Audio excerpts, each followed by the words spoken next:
Hello crafty friends, welcome to or welcome back to Jenny Love Journals. So I'm just going to do a quick video to show you guys what my next journal project is going to be.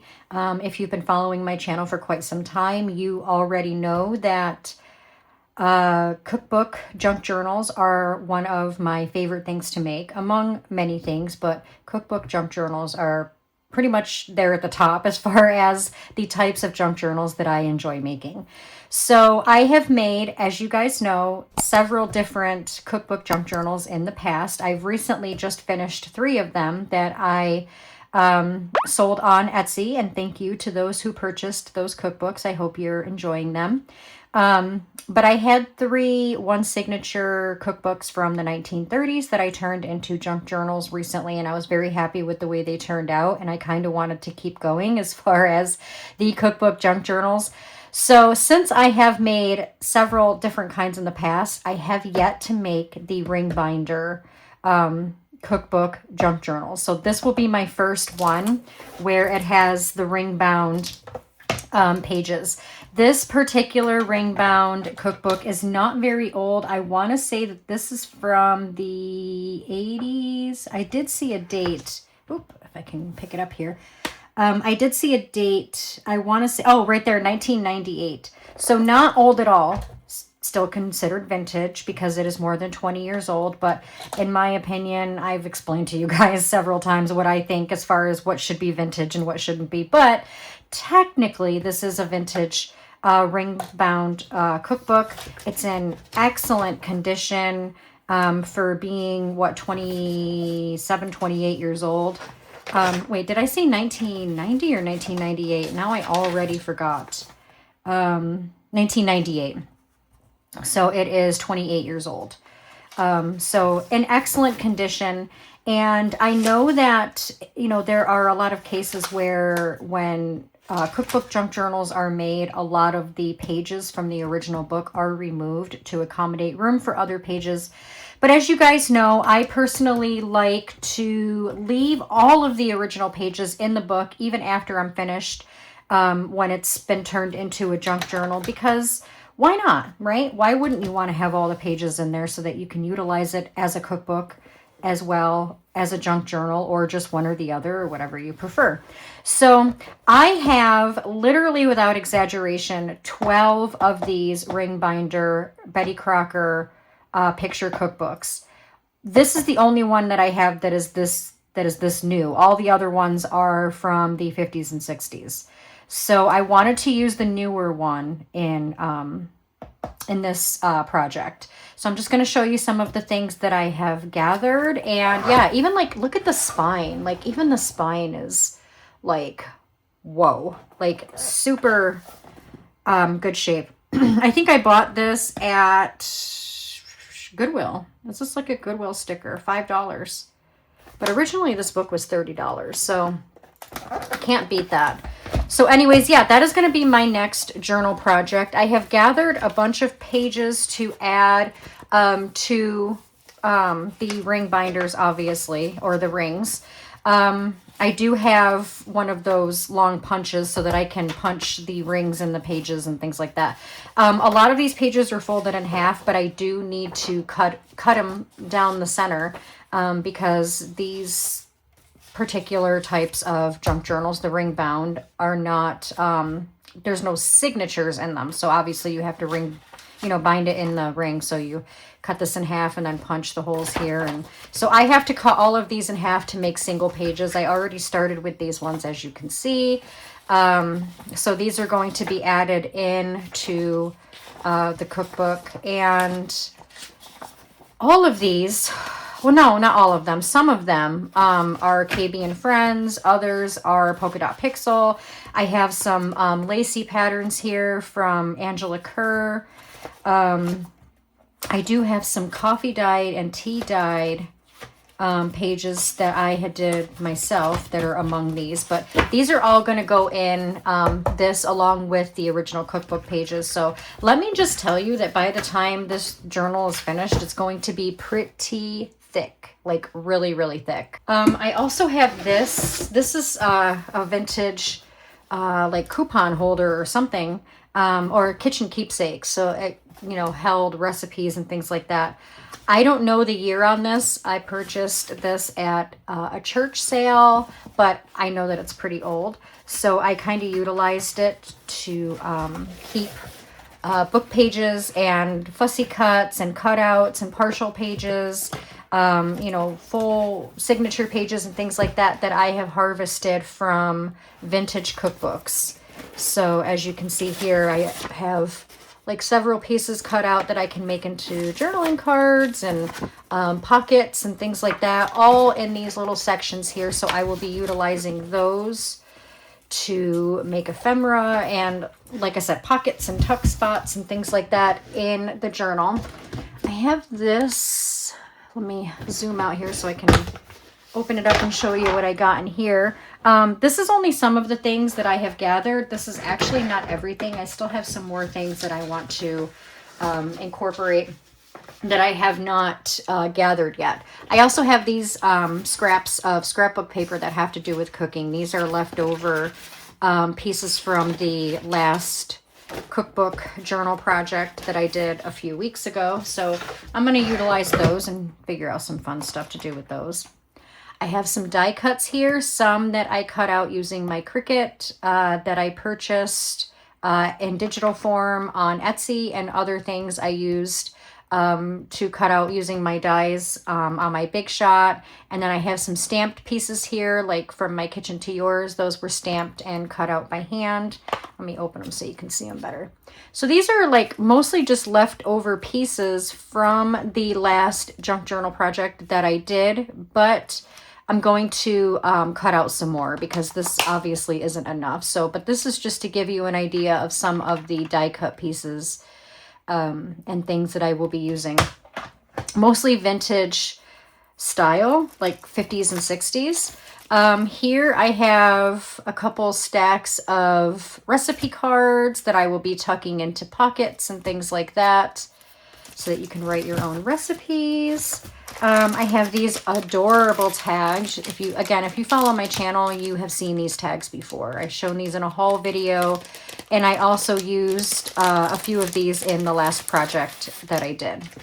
So all of them are different. Well, there's like two of the same one, but a lot of them have different sayings on them. Like this one, a little sweet, a little saucy, made with love. And I still have quite a few of these, so I'll be utilizing these like crazy.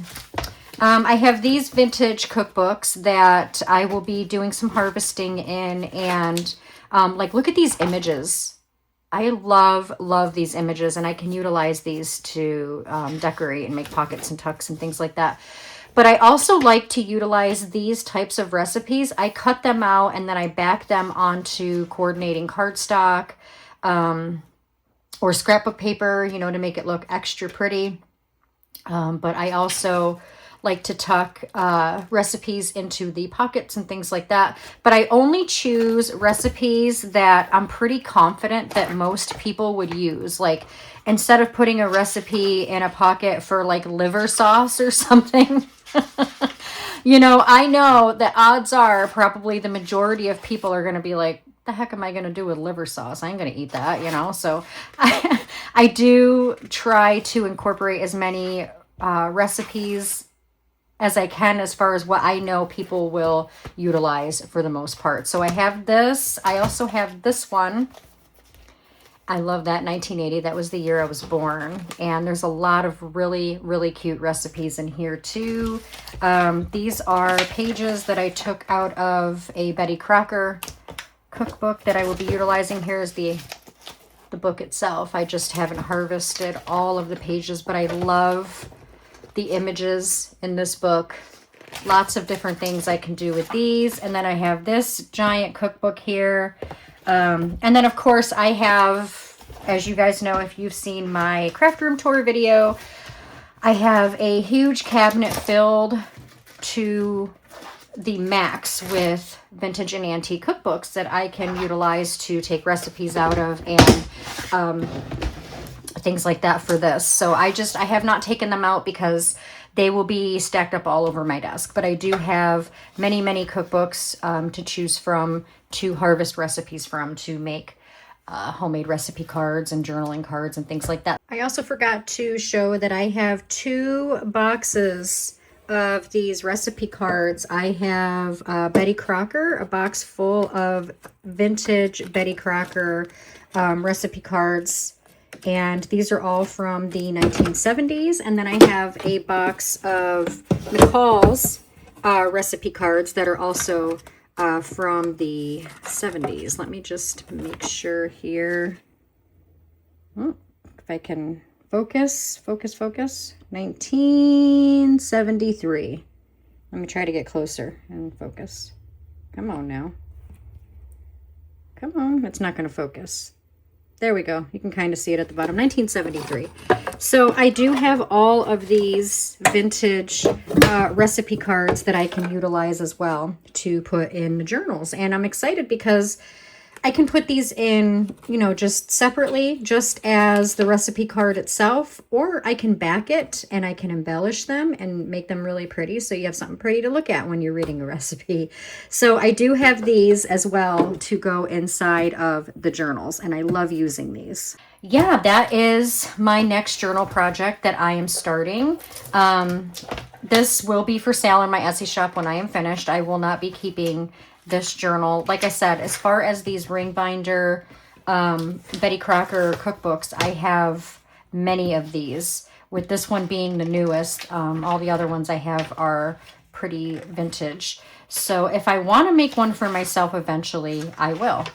But this one will be going in my Etsy shop when it is finished. I just love these cookbooks. Let me know if you have ever made or obtained a ring-bound cookbook junk journal. And if you have, like, look at that. I love that image for some reason. Like, call me crazy. I don't know. I love these vintage 50s, 40s and 50s styles images.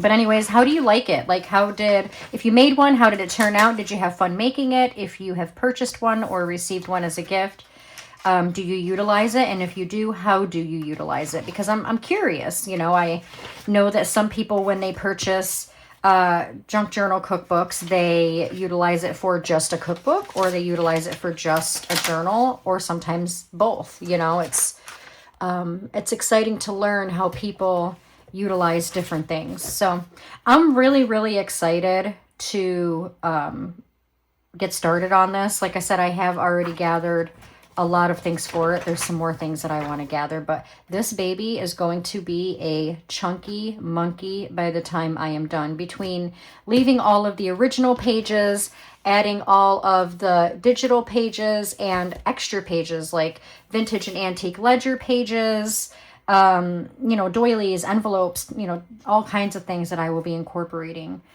into this. And of course, lots and lots of vintage, antique, and handmade ephemera, and lots of really nice recipe cards, handmade recipe cards among that ephemera. So yeah, so this is my next project, and hopefully in the next video I will be able to show you what I've done so far working on this. I'm hoping that it won't take me very long to complete this. I want to aim for like a week. Maybe. We'll see what happens. I don't know. But anyways, I hope you are as excited as I am to see how this turns out. And yeah, keep on coming back and joining me if you're interested in seeing the progress. I thank you very much for joining me today. I'm sorry that this wasn't too much of a hands-on crafty type video. Like I said in my last video, life has just been absolutely insane as far as having to take care of family matters and travel and things like that. So I didn't have anything on my desk that I'm currently actively working on to be able to make a video and craft with you guys. But I did want to show you what I have gathered so far and what my plans are for my next journal project. So again, stay tuned to see updates and things like that. Thank you again so much for joining me today. I hope you guys enjoyed this video. As always, if you did, don't forget to give it a great big thumbs up. Share it out to any family and friends who you think would enjoy it. Don't forget to follow me over on Facebook and Etsy. Both links are in the description below. And I will see you guys very soon in the next video. Take care, guys.